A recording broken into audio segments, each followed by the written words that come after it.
Une petite histoire, en 2015, à Tombouctou.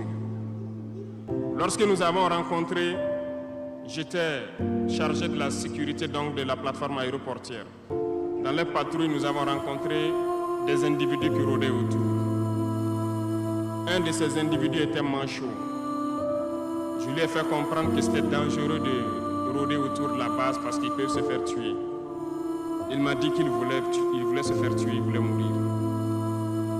Et j'ai cherché à comprendre leur histoire. Certains étaient fous, d'autres étaient normaux, mais ils cherchaient à mourir à cause du terrorisme.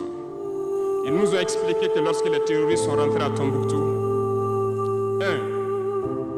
le manchot qui m'expliquait ça, un soir, les terroristes se sont pointés à son domicile.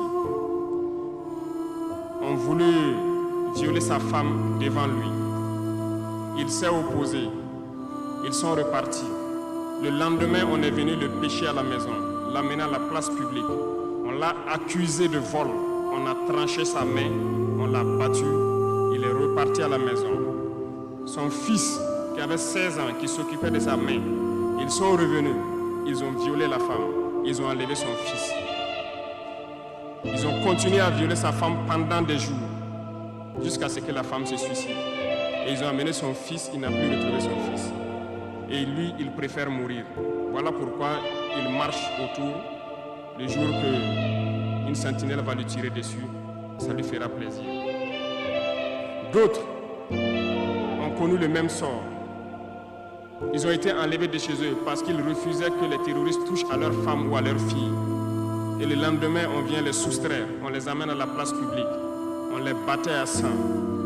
Et après, ils allaient faire leur sale besoin. Beaucoup de familles ont été détruites ainsi.